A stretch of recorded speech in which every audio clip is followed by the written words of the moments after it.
시청자 여러분, JTBC 뉴스룸을 시작하겠습니다. 12월 3일, 난데없었던 계엄령 선포로부터 100일이 지났습니다. 하지만 사회적 갈등과 분열은 가실 줄을 모릅니다. 오히려 윤석열 대통령 석방 이후로는 헌법재판소에 대한 테러까지 걱정해야 하는 내전 수준으로 치닫고 있습니다. 이런 상황에서 조금 전 현직 대법관이기도 한 법원행정처의 수장이 국회에 나와 윤 대통령 석방 결정과 관련한 논란에 다시 불을 당겼습니다. 구속 취소 결정에 검찰이 즉시 항고를 하지 않은 게 잘못된 판단이었다고 못 박은 겁니다. 첫 소식 유선희 기자입니다. 천대엽 법원행정처장은 국회 법제사법위원회 현안 질의에 출석해 윤석열 대통령 구속 취소 결정에 대한 질문을 받았습니다. 명확한 판례가 없는 상황에서 수사기관, 즉 검찰의 편의대로 해석해도 되겠냐는 야당 의원의 질문에 즉시 항고를 통해 상급심의 판단을 받아볼 필요가 있다고 답했습니다. 재판부의 결정에도 불구하고 일수로 계산하겠다라고 하고 있는 굉장히 혼란스러운 상황이 앞으로 좀 지속될 수밖에 없기 때문에 즉시 항고를 통해서 상급심의 판단을 받는 것이 좀 필요하다라는 생각은 가지고 있습니다. 법원은 앞서 윤 대통령의 구속을 취소하면서 절차의 명확성을 기하고 수사 과정의 적법성에 관한 의문의 여지를 해소하는 것이 바람직하다고 했는데 법조계에선 이를 두고 재판부가 상급심 판단이 필요하다는 뜻을 내비쳤다는 해석이 나왔습니다. 천 처장의 발언은 이런 재판부의 의사를 확인한 것이라는 분석입니다. 법원 행정처장은 현직 대법관이기도 합니다. 천 처장은 즉시 항고 기간이 남아있다고도 했습니다. 즉시 항고 기간 7일로 제가 알고 있습니다. 금요일까지로 제가 즉시 항고 기간이 남아있는 것으로 알고 있고 구속이 되어 있지 않는 상태이기 때문에 즉시 항고에 따라 이제 상급심의 법적 판단을 하는 데는 특별한 장애는 없고 금요일이 되기 전 절차를 밟고 상급심의 판단을 받아 윤 대통령의 구속 여부를 다시 정하면 된다는 겁니다. 검찰은 앞서 법원의 구속 취소 결정을 수긍할 수 없다면서도 즉시 항고를 하지 않기로 결정해 지난 8일 윤 대통령을 석방했습니다. JTBC 유선입니다. 이뿐만 아니라 경찰은 서부지법 폭동 사태의 영상을 분석하며 그때처럼 무방비로 당하지 않도록 매일 전술훈련도 하고 신체 보호복도 입기로 했습니다. 특공대도 미리 배치하고 드론을 활용한 테러까지 대비하고 있습니다. 정혜성 기자입니다. 바리케이드와 담을 넘어 서부지법 곳곳을 부순 윤 대통령 극렬 지지자들.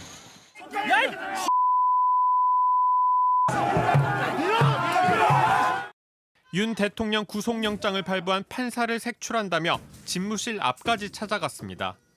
경찰을 향해선 돌을 던졌고 법원을 빠져나가는 공수처 차량을 둘러쌌습니다.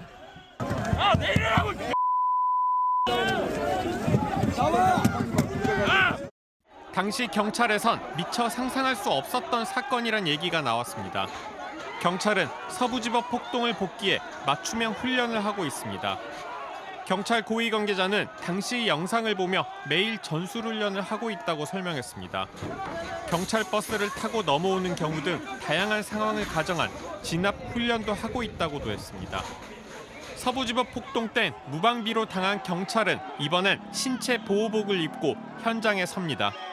드론을 활용한 테러까지 대비하고 있습니다. 윤 대통령 탄핵 심판 선고를 앞두고 이렇게 질서 유지선과 경찰 버스로 헌법재판소 경계는 강화되고 있습니다. 여기에 경찰은 드론 등의 비행 금지도 추진하고 있습니다. 금지 구역은 헌법재판소를 중심으로 반경 1.85km.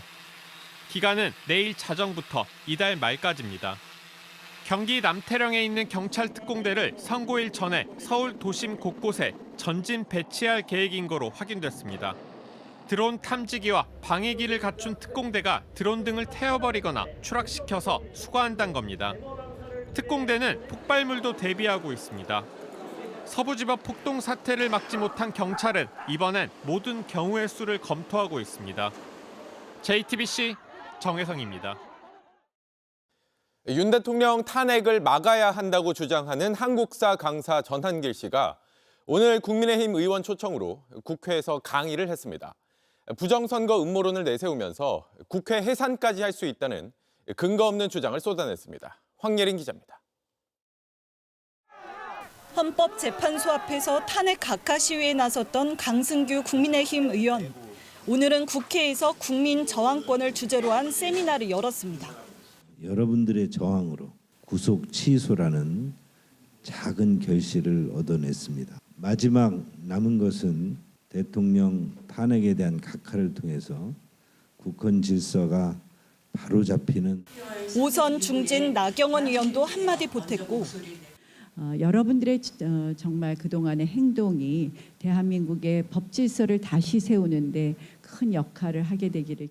추경호 전 원내대표도 뜻을 더했습니다. 여러분의 마음을 담아서 대한민국의 자유민주주의 그리고 법치가 바로 설 수 있도록. 중진 의원들이 참석한 이 세미나 기조 강연은 한국사 강사 전한길 씨가 맡았는데 예고가 나가길 오늘 전한길 강사가 참석한다고 했는데 인터뷰를 하고 있습니다. 그래서 인터뷰가 끝나는 대로 이쪽으로 바로 이동을 하겠습니다. 세미나가 시작한 뒤 1시간 30여 분이 지나서야 모습을 드러냈습니다. 전 씨는 더불어민주당을 겨냥해 헌법에 근거했을 때 국민저항권 행사가 필요하다고 주장했습니다. 국민할 수 있는 건 뭐겠습니까? 국회의원에게 부여한 우리의 권한을 넘어서 지금 행정을 마비시켰지 않습니까? 결국은 국민의 저항권밖에 없다고 저는 생각합니다. 비상계엄은 내란이 아닌데 거짓말로 덮어 씌우며 행정부를 마비시켰으니 국민저항으로 막아야 한다는 겁니다. 부정선거론도 다시 꺼내들며 국회 해산도 할 수 있다는 주장도 펼쳤습니다. 선관위에 대한 것도 국민들이 저항권이나 또는 이거는 어떤 저항권이든 아니면은 국회 해산할 수도 있는 사유가 된다고 저는 생각합니다. 이런 가운데 전 씨는 한 언론 인터뷰에서 대통령이 석방된 뒤 전화 통화를 했냐는 질문엔 부인하지 않으며 감사하다는 뜻만 전달받았다고 답했습니다. JTBC 황예린입니다. 김건희 여사와 명태균 씨가 3년에 걸쳐 나눈 대화 내용이 공개됐습니다. 명 씨가 김 여사에게 조언한 그대로 윤 대통령이 발언하는가 하면 김 여사와 김영선 전 의원이 함께 찍은 사진을 주고받기도 합니다. 먼저 김영민 기자입니다. 지난 2021년 6월 29일 윤석열 대통령이 대선 출마를 공식 선언했습니다. 당시 유력 후보였던 윤 대통령은 문재인 정권과 각을 세워 얻은 반사체 지지율이라는 지적이 나오자 국민이 발광체고 정치인은 반사체라고 맞받아쳤습니다. 그런데 이 발언, 대선 출마를 선언한 날 오전에 명태균 씨가 김건희 여사에게 보냈던 메시지였습니다. 명 씨는 김 여사에게 국민이 발광체고 정치인은 반사체란 메시지를 보냈고 김건희 여사는 넵이라며 답장을 남겼습니다. 9일 뒤 이번에는 김 여사가 명 씨에게 큰일 났다며 메시지를 보냅니다. 김 여사는 준석 씨가 이렇게까지 발설했냐며 일부러 집에서 만난 건데 남편에게 악재다라고 합니다. 그러면서 선생님께서 단단히 말씀하셨을 것 같은데요라며 명 씨를 질책하는 듯한 말도 남깁니다. 30분 뒤 명 씨는 조금 있다 전화를 올리겠다라고 답을 보냅니다. 당시 JTBC 보도를 통해 윤석열 후보와 이준석 국민의힘 대표의 비밀 회동이 알려지자 김 여사가 수습 방안을 묻기 위해 메시지를 보냈던 겁니다. 명 씨는 김 여사에게 사진을 보내기도 했습니다. 김 여사와 김영선 전 의원이 손을 꼭 잡은 사진을 전송하며 이쁘다고 하자 김 여사도 곧바로 감사하다는 답을 남기기도 합니다. 김 여사를 제외한 메시지 창속 인물들은 모두 정치자금법 위반 혐의로 현재 구속된 상태입니다. 대통령하고 그냥 주고받고 헬레하고 수시로 통화했던 한 달에 한 2번 뭐 이런 식으로 통화. 민주당은 명태균 특검법을 통한 진상규명을 촉구하고 있습니다. JTBC 김영민입니다. 8살 김하늘 양을 흉기로 살해한 교사의 신상이 공개됐습니다. 48살 명재완입니다. 마스크도 쓰지 않은 명 씨는 취재진의 질문에도 입을 꾹 닫았습니다. 정영재 기자입니다. 모자를 쓴 여성이 경찰 부축을 받아 차에 오릅니다. 마스크도 쓰지 않았고 고개도 숙이지 않은 여성. 목엔 깊은 상처가 선명합니다. 지난달 10일 대전의 한 초등학교에서 1학년생 8살 김하늘 양을 유인해 흉기로 살해한 교사 48살 명재완입니다. 왜 죽였나요? 피해자한테 하실 말씀 없으신가요? 사실이야 하실 말씀 없나요? 왜 죽이셨나요?